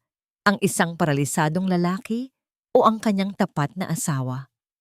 Mabutit na itanong mo, wika ni Javier. Sa isang senyas niya, inilabas ng isang pulis ang isang portable speaker. Pindot lang ng abogado sa kanyang tablet at ang buong sala ay napuno ng boses ni Valeriana. Ang bawat salitang binitawan niya sa loob ng kwarto ni Inigo, ang kanyang mga plano, ang kanyang mga insulto, ang kanyang pag-amin sa paglalagay ng lason, ay umalingaw-ngaw sa bawat sulok ng mansyon. Ang bawat tawa niya kasama si Crispin ay tila isang matalim na punyal na sumasaksak sa kanyang sariling dibdib. Ang mukha ni Valeriana ay nawalan ng lahat ng kulay. Para siyang isang estatwang binuhusan ng malamig na tubig. Ang kanyang mga tuhod ay nanghina at napakapit siya sa barandilya ng hagdan upang hindi bumagsak. Hindi iyan totoo. Gawa-gawa lang yan. Sigaw niya, ang kanyang boses ay puno ng desperasyon. Talaga ba? Tanong ni Javier. Kung ganoon, bakit hindi natin itanong mismo sa biktima? Lahat ng mga mata ay napalingon sa itaas ng hagdan. Doon, dahan-dahang bumababa si Inigo. Ang kanyang ulo ay may benda at ang kanyang mga hakbang ay mabagal at hirap. Sinusuportahan ng dalawang katulong sa magkabilang braso. Ang bawat pagbaba niya sa baitang ay isang malaking sakripisyo, ngunit ang apoy sa kanyang mga mata ay sapat na para tupukin ang lahat ng kasamaan sa kanyang harapan. Nang makarating si Inigo sa ibaba, tumayo siya sa harap ni Valeriana. Ang kanilang mga mata ay nagtagpo. Sa mga mata ni Inigo, nakita ni Valeriana hindi lamang galit, kundi isang malalim na awa. Awa para sa isang kaluluwang tuluyan ng nilamon ng kasakiman. Bakit, Valeriana? Ang tanging tanong ni Inigo. Ang kanyang boses ay mahina, ngunit puno ng bigat. Ibinigay ko sa iyo ang lahat. Ang pangalan ko, ang yaman ko, ang tiwala ko. Bakit hindi pa yon naging sapat? Hindi nakasagot si Valeriana. Sa halip ang kanyang takot ay napalitan ng isang sukdulang galit. Dahil kulang pa rin. Dahil sa tuwing tinitingnan mo ako, ang nakikita mo pa rin ay ang anino ng una mong asawa. Dahil sa tuwing yayakapin mo ako, nararamdaman ko ang lamig ng kanyang alaala. Kailanman ay hindi mo ako minahal. Ginamit mo lang ako para magkaroon ng ina ang mga anak mo. Mali ka, mariing sagot ni Inigo. Minahal kita, o mas tamang sabihin, minahal ko ang taong akala ko ay ikaw. Ngunit ang totoong ikaw ay isang halimaw na nagtatago sa ilalim ng magandang mukha. At ang halimaw na yon ay hindi karapat-dapat sa pagmamahal ng kahit sino, lalo na ng mga anak ko. Sa isang senyas mula kay Javier, lumapit ang mga pulis para pusasan si Valeriana. Nagpumigla siya, sumisigaw, nagbabanta, ngunit wala nang nakikinig. Ang kanyang mga salita ay wala nang bigat. Habang kinaladkad siya palabas ng mansyon, ang kanyang huling nakita ay ang malamig at walang emosyong mukha ni Inigo na nakatingin sa kanya. Ang lahat ng kanyang pinangarap ay gumuho sa isang gabi lamang. Nang mawala na ang mga pulis at ang ingay, Isang malalim na katahimikan ang muling bumalot sa mansyon. Napaupo si Inigo sa isang silya. Ang kanyang katawan ay nanginginig sa pagod at sakit.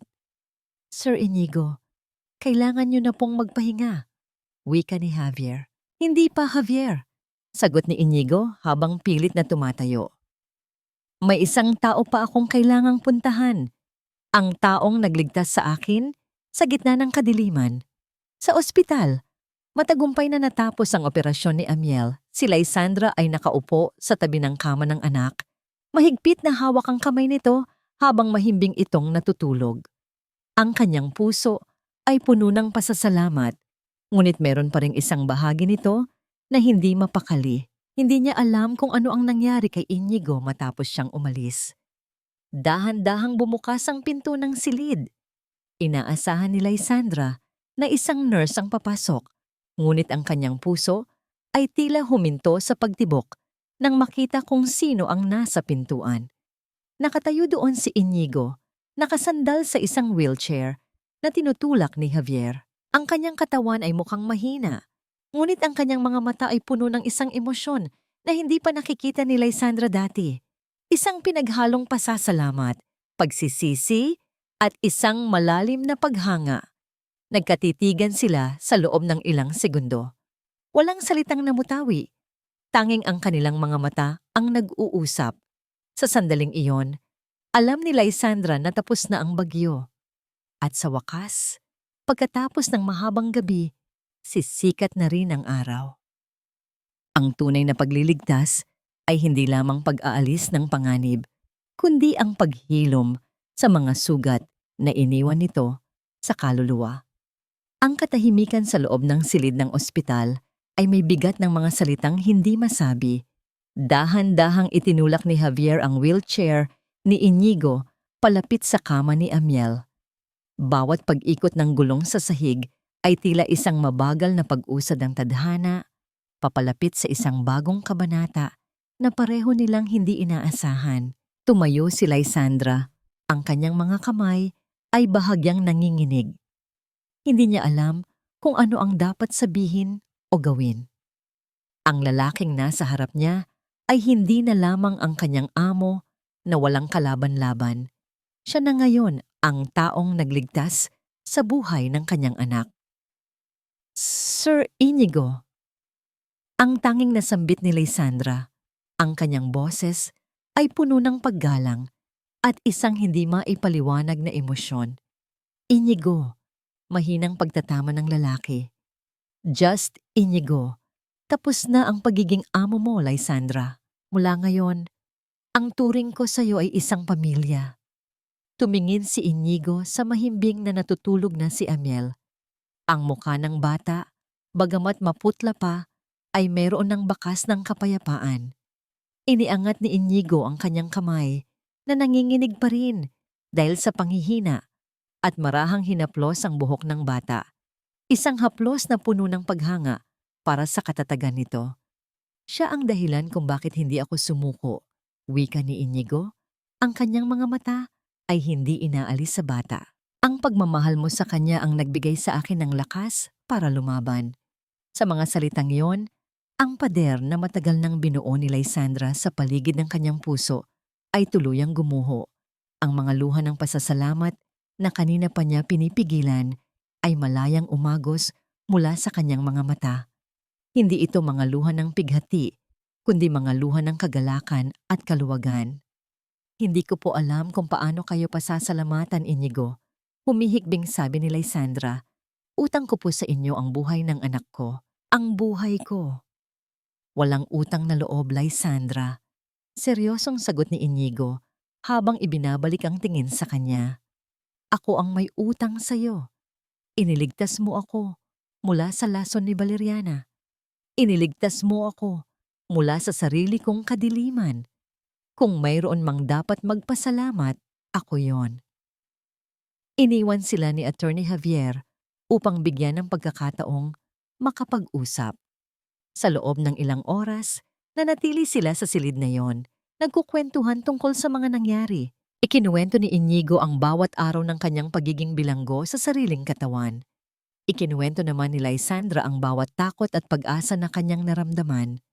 Sa bawat salitang kanilang binibitawan, isang hindi nakikitang sinulid ang humihigpit sa pagitan ng kanilang mga puso.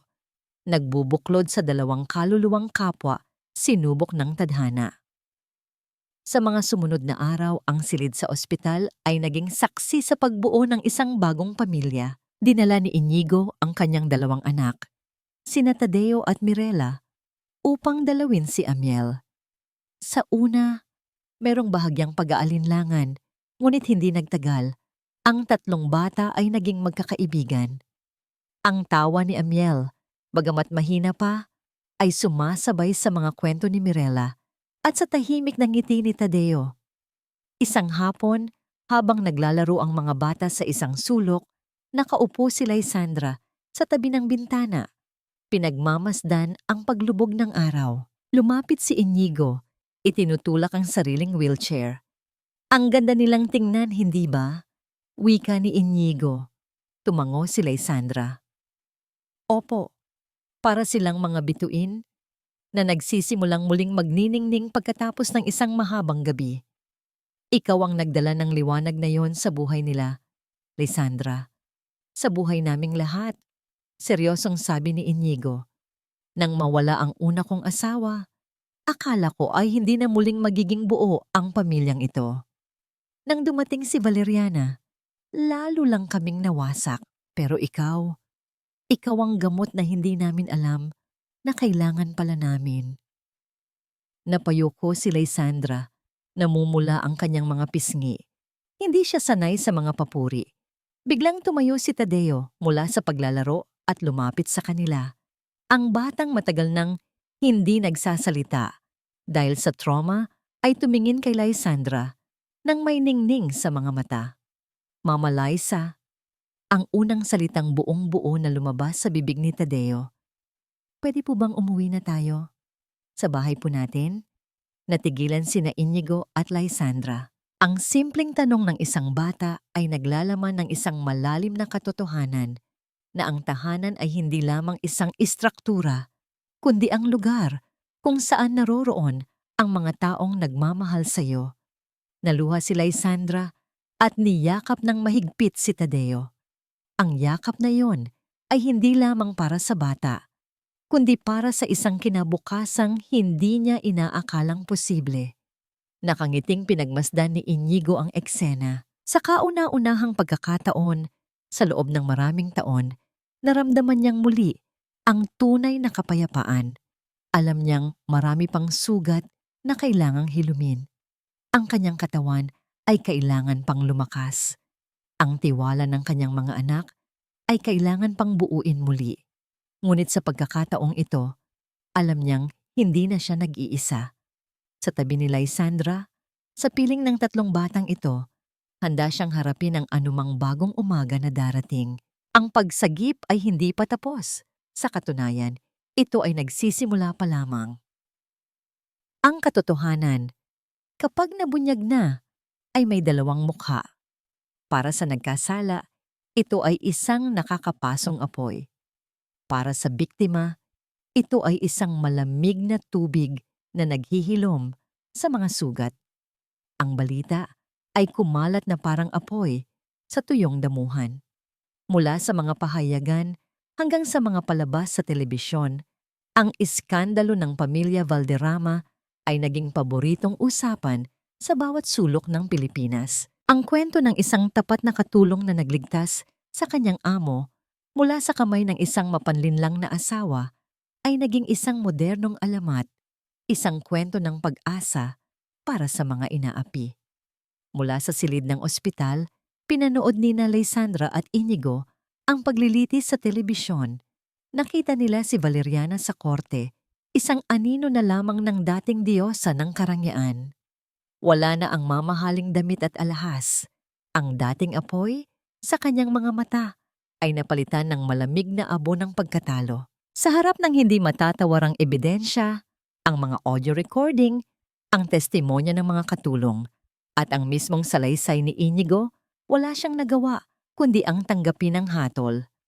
Habang buhay, na pagkabilanggo para sa kasong attempted murder at pandaraya. Si Crispin ay nakatanggap ng katulad na sentensya. Ang tunog ng pagpukpok ng maso ng hukom ay tila isang musika ng katarungan sa pandinig ng buong bansa. Pagkatapos ng paglilitis, isang malalim na katahimikan ang bumalot sa pagitan ni Lysandra at Inigo. Tapos na, bulong ni Inigo, hindi sa isang tono ng tagumpay, kundi sa isang tono ng malalim na pagod at pagsisisi. Pero ang kasalanan ko ay nagsisimula pa lang pagbayaran. Kinagabihan, nagulat si Lysandra nang makita niya si Inigo sa isang sikat na talk show sa telebisyon. Nakaupo siya sa kanyang wheelchair sa harap ng milyon-milyong Pilipinong nanonood. Doon, sa ilalim ng matinding liwanag ng kamera, ginawa niya ang isang bagay na hindi inaasahan ng lahat. Magandang gabi po sa inyong lahat. Simula ni Inigo, ang kanyang boses ay kalmado ngunit may bigat. Narito po ako ngayong gabi, hindi para magdiwang, kundi para humingi ng tawad. Humihingi ako ng tawad sa aking mga anak na hinayaan kong masaktan at matakot sa loob ng sarili naming tahanan. Ang aking pagkabulag sa katotohanan ay halos sumira sa kanilang kamusmusan. Humihingi ako ng tawad sa alaala ng aking yumaong asawa na ang pangalan ay nadungisan ng aking maling pagpili. At higit sa lahat, humihingi ako ng tawad sa isang babaeng nagpakita sa akin ng tunay na kahulugan ng katapatan, kahit na ang kapalit nito ay ang buhay ng kanyang sariling anak. Tumingin si Inigo ng diretso sa kamera, tila ba kinakausap niya si Lysandra sa pamamagitan ng screen. Hindi kayang bayaran ng kahit anong halaga ang kabutihan mo, Lysandra. Ngunit sisimulan ko ang pagbabayad sa pamamagitan ng pagiging isang mas mabuting ama sa aking mga anak at sa pagtulong na buuin muli ang mundong winasak ng aking pagkakamali. Pagkatapos ng panayam, ang buong bansa ay tila nagbunyi sa katapatan ni Inigo. Ngunit para kay Lysandra, ang kanyang puso ay puno ng isang halo ng paghanga at pag-aalala. Nakikita niya ang bigat ng pasanin na dinadala ng lalaki. Nang makalabas si Amiel sa ospital, pansamantalang tumuloy sila sa isang maliit na bahay na inupahan ni Inigo para sa kanila, malapit sa mansyon. Isang hapon, isinama ni Lysandra sina Tadeo at Mirela upang dalawin ang kanilang ama.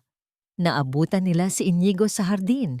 Mag-isang pinagmamasdan ang mga bulaklak ng sampagwita na paborito ng una niyang asawa.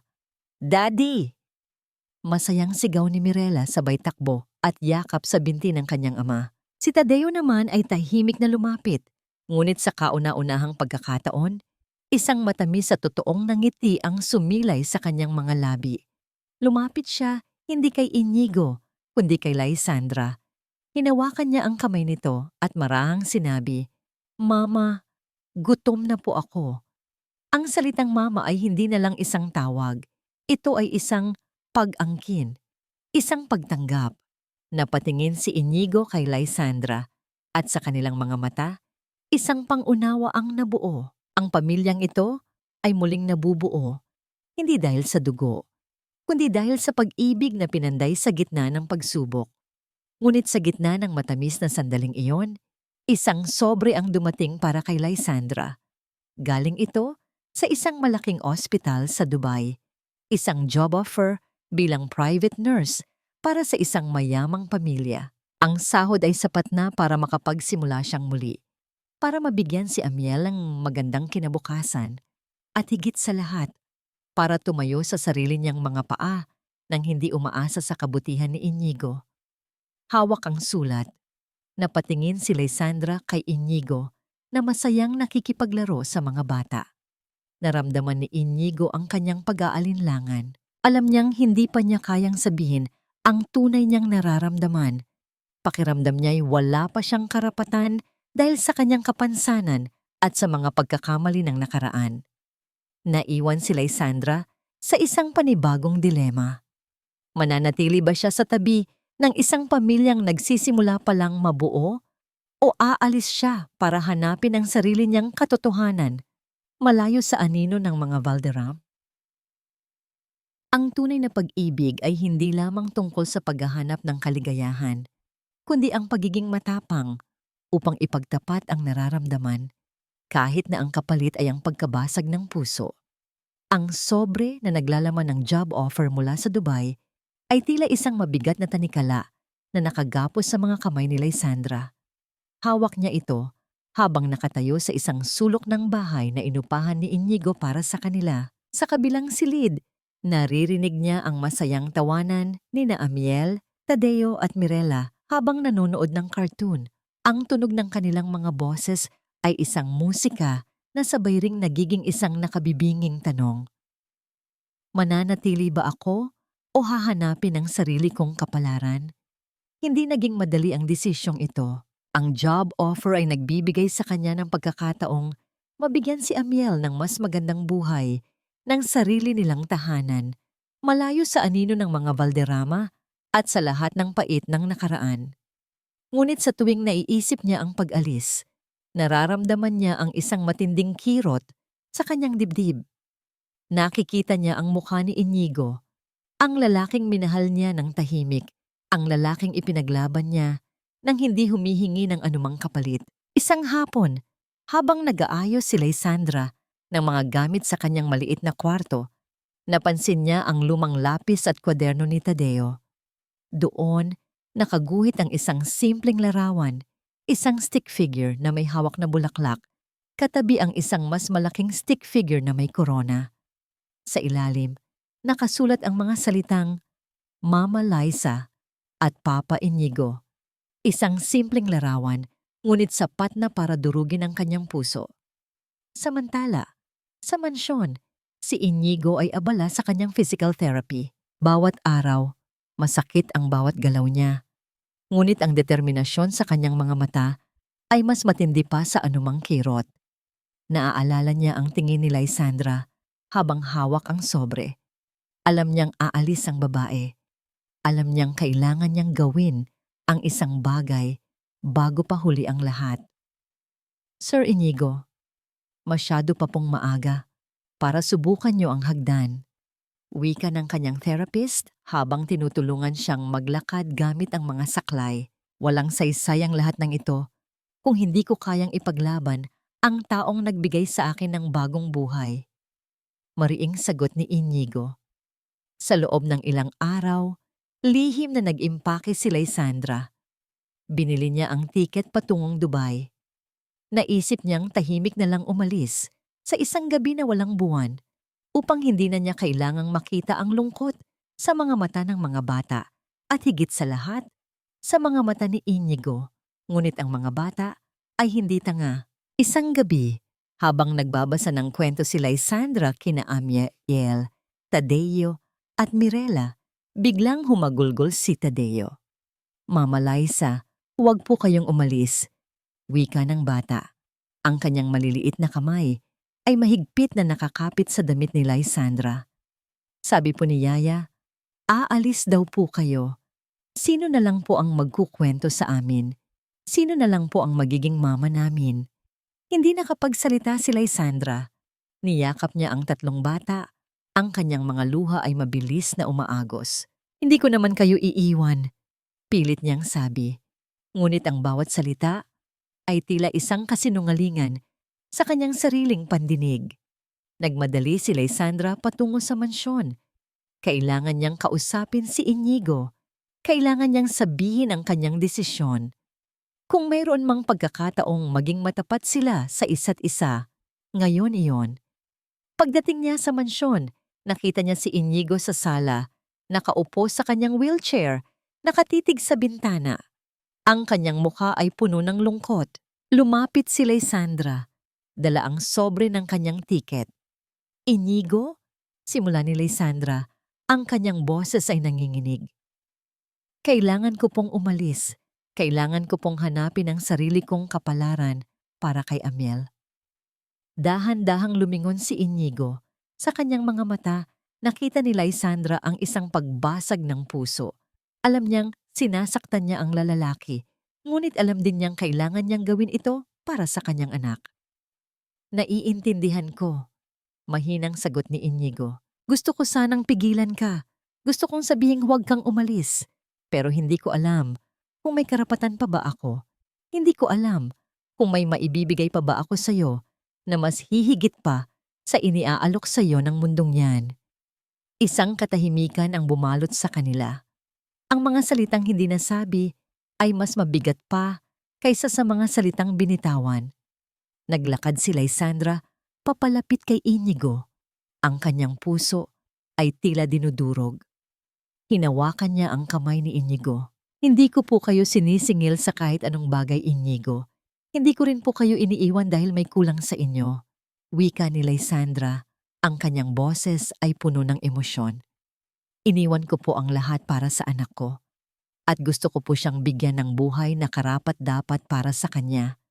Kung mananatili po ako dito, palagi ko pong mararamdaman na utang ko sa inyo ang lahat.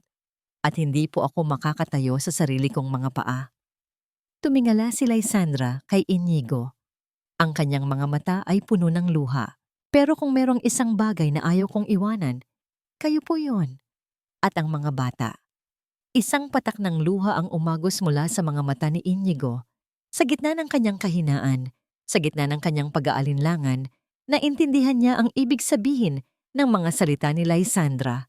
Hindi ito pagtataksil, kundi isang pagnanais na maging buo bago siya muling magmahal. Kung ganoon, bibitawan kita, Lysandra. Mahinang sabi ni Inigo, ang kanyang boses ay puno ng sakit. Dahil ang pag-ibig ay hindi dapat maging tanikala. Kung doon mo makikita ang kaligayahan mo, hahayaan kitang umalis. Pero sana wag mong kalimutan na may nagmamahal sa'yo dito. May naghihintay. Ngunit sa sandaling iyon, ang tadhana ay muling naglaro. Isang malakas na tunog ang narinig mula sa likod ng kurtina. Mabilis na napalingon sina Lysandra at Inigo. Doon, nakatayo si Tadeo, Mirella at Amiel na kanina pa nakikinig sa usapan. Ang kanilang mga mata ay puno ng luha. "Huwag po kayong umalis, Mama Liza!" Sigaw ni Amiel, ang kanyang boses ay puno ng matinding pighati. "Sino na lang po ang magiging pamilya namin?" Napaluha si Lysandra. Hindi niya kayang iwanan ang mga batang ito. Hindi niya kayang iwanan si Inigo. Ang kanyang tiket patungong Dubai ay tila nawalan na ng saysay. Hindi ako aalis," bulong ni Lysandra. Lumuhod siya at niyakap ang tatlong bata, mahigpit na mahigpit. "Hindi ako aalis. Mananatili ako dito. Mananatili ako kasama ninyo." Sa gilid, nakangiting pinagmasdan ni Inigo ang eksena. Ang kanyang puso ay puno ng kagalakan. Alam niyang hindi pa tapos ang kanilang laban. Ngunit sa pagkakataong ito, alam niyang hindi na siya mag-iisa. Ang bawat wakas ay simula ng isang bagong paglalakbay. At ang pag-ibig na pinanday sa gitna ng pagsubok ay ang pinakamaliwanag na ilaw na gagabay sa bawat hakbang. 5 taon ang lumipas, tila isang mabilis na paglipas ng panaginip, ngunit ang bawat sandali nito ay puno ng paghilom at paglago. Ang lumang mansyon ng mga Valderrama ay hindi na ang tahimik at malungkot na tahanan ng nakaraan. Ngayon, ito ay puno ng tawanan ng mga bata, ang amoy ng sariwang lutong pagkain, at ang mainit na yakap ng isang pamilyang natutong muling magmahal. Si Amiel, na ngayon ay isang malusog at masiglang 10 taong gulang, ay masayang naghahabulan sa malawak na hardin kasama sina Tadeo at Mirella. Si Tadeo, na ngayon ay may tiwala ng magsalita, ay madalas na nagkukwento ng kanyang mga paboritong kwento kay Amiel. Si Mirella naman, na naging isang dalagita, ay mas nagiging mapagkalinga sa kanyang mga nakababatang kapatid. Sa loob ng panahong yon, si Inigo ay patuloy na nagpapagaling. Hindi na siya nakaupo sa wheelchair, bagamat gumagamit pa rin siya ng tungkod paminsan-minsan, nakakalakad na siya ng mag-isa. Ang bawat hakbang niya ay isang patunay ng kanyang matinding pagpapagal at determinasyon. Ang kanyang pisikal na paggaling ay sinabayan ng paggaling ng kanyang kaluluwa. Itinatag niya ang isang foundation para sa mga batang may sakit na gaya ni Amiel bilang pagkilala sa tapang ni Lysandra. Samantala, si Valeriana at Crispin ay nanatili sa likod ng rehas. Ang kanilang mga pangalan ay naging babala sa mga taong gustong magpayaman sa pamamagitan ng kasamaan. Ang lahat ng kanilang yaman ay kinumpiska at ang kanilang mga buhay ay tuluyang naglaho sa dilim ng kulungan. Ang hustisya ay natamo at ang katarungan ay naningil.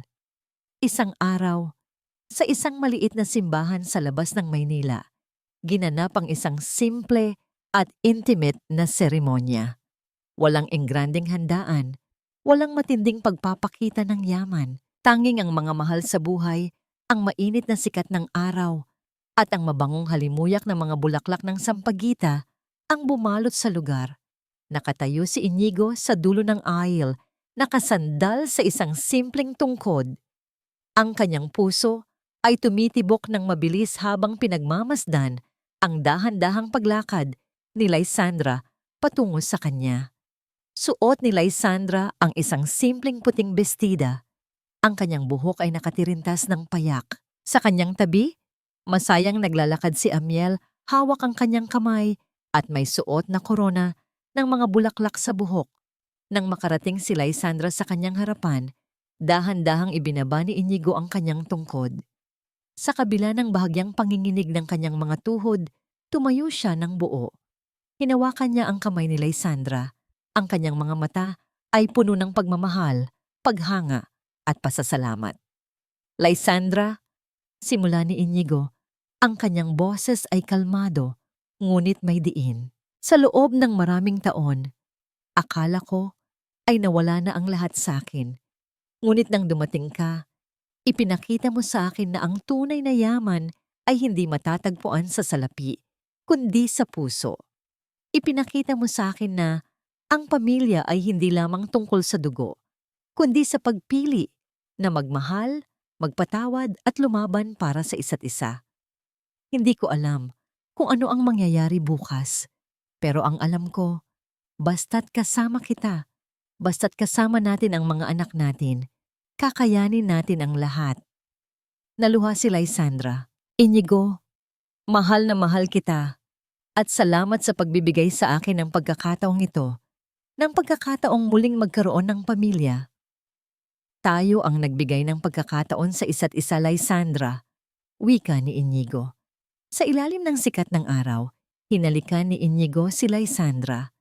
Ang halik na yon ay hindi lamang isang simpleng pagpapatunay ng kanilang pag-ibig, kundi isang pangako ng isang bagong simula, isang bagong kabanata na puno ng pag-asa. Sa huli, ang lahat ng kasamaan ay naglaho na parang alikabok sa hangin. Ang mga sugat ay naghilom, hindi dahil sa paglimot, kundi dahil sa pagtanggap at pagpapatawad. At sa gitna ng lahat ng ito, natuklasan ni Inigo at Lysandra na ang tunay na pamilya ay hindi lamang isang pangarap, kundi isang katotohanang pinili nilang buuin sa bawat araw. Ang kanilang kwento ay patunay na kahit gaano kalalim ang dilim, laging may pag-asa sa gitna ng katahimikan.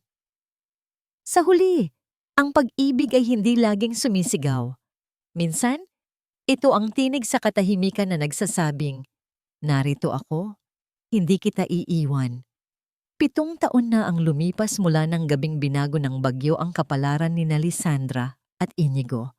Ang mga alaala ng pait at sakit ay naglaho na, o kung hindi man, naging bahagi na lamang ng isang malalim na pagkatuto. Ngayon, sa ilalim ng isang maaliwalas na Disyembre, nagtitipon ang buong pamilya Valderrama sa kanilang hardin para ipagdiwang ang Noche Buena. Si Inigo, na ngayon ay malakas na at nakakagalaw nang walang anumang tulong, ay abala sa pag-ihaw ng lechon. Ang kanyang mukha ay puno ng tawa habang kinukulit siya ni Tadeo, na ngayon ay isang bibong binatilyo. Si Amiel at Mirela, na parehong dalagita na, ay masayang nag-aayos ng mesa. Ang kanilang mga kwento tungkol sa paaralan ay nagpapagaan ng kanilang mga gawain. Ang kanilang koneksyon bilang magkakapatid ay mas malalim pa sa anumang ugnayan ng dugo. Si Lysandra, ang sentro ng lahat ng ito, ay nakatayo sa kusina, abala sa paghahanda ng spaghetti at fruit salad. Ang kanyang mukha ay may bakas na ng kaunting kulubot, ngunit ang kanyang mga mata ay nananatili pa ring kumikinang sa pagmamahal at kapayapaan. Wala na ang dating takot at pangamba. Ang dating katulong na tila anino ay isa ng haligi ng pamilyang ito. Mama, tulungan na po namin kayo, wika ni Amiel habang pumasok sa kusina, kasama si Mirella. Nakangiti si Lysandra. Sige, kayo na ang maglagay nito sa mesa. Mag-iihaw lang ako ng marshmallows para sa inyong tatlo. Habang abala siya sa paglalagay ng marshmallows sa stick, lumapit si Inigo at niyakap siya mula sa likod. Ang kanyang mainit na hininga ay tumama sa leeg ni Lysandra. Masaya ka ba, mahal ko? Bulong ni Inigo, sumandal si Lysandra sa kanyang dibdib. Higit pa sa masaya, Inigo, ito ang pangarap na hindi ko kailanman inakala na magkakaroon ako. Isang pamilya, isang pag-ibig na totoo. At ikaw ang nagbigay niyan sa akin, sagot ni Inigo habang hinalikan ng kanyang buhok. Ang pagmamahal mo ang naghilom sa lahat ng sugat ko. Ang katatagan mo ang nagturo sa akin ng tunay na kahulugan ng pamilya. Hindi ba dapat ay dalawa tayo ang nagbigay niyan sa isa't isa? Wika ni Lysandra, nakangiti. Sabi mo nga, walang utang na loob. Pantay tayo, Inigo. Pantay ang ating pagmamahal at paghilom. Sa kanilang paligid, ang mga bata ay masayang naglalaro. Ang tunog ng kanilang tawanan ay pinupuno ang gabi. Hindi man perpekto ang pamilyang ito, walang perpektong pamilya. Marami silang pinagdaanan, marami silang nawala. Ngunit sa bawat pagsubok, natuto silang humawak ng mas mahigpit sa isa't isa. Nang gabing iyon, habang kumakain sila sa mahabang hapagkainan, walang nakatingin sa kanilang mga telepono, walang abala sa labas ng mundong kanilang binuo. Tanging ang tunog ng kanilang mga boses, ang pagbangga ng mga kubyertos, at ang mainit na ilaw ng mga parol ang nagpuno sa lugar. Ito ang pamilyang Pinanday, sa gitna ng unos, pamilyang pinili na maghilom at magmahal. Ang tanong ay hindi na kung sila ay magpapatawad. Matagal na silang nagpatawad. Ang tanong ay hindi na kung sila ay nakahanap ng kapayapaan. Natagpuan nila ito sa isa't isa, sa bawat tawa ng kanilang mga anak, sa bawat haplos ng pag-ibig. At ang aral para sa lahat ay malinaw. Sa huli, hindi ang dugo, hindi ang kayamanan, at hindi ang posisyon sa lipunan ang nagtatakda kung sino tayo. Ito ang kakayahang magpatawad, ang tapang na lumaban para sa katotohanan, at ang wagas na pag-ibig na handang sumaklolo sa gitna ng pinakamadilim na gabi. Dahil ang pag-ibig sa kanyang pinakamataas na anyo ay ang tinig sa katahimikan na nagsasabing, narito ako, hindi kita iiwan.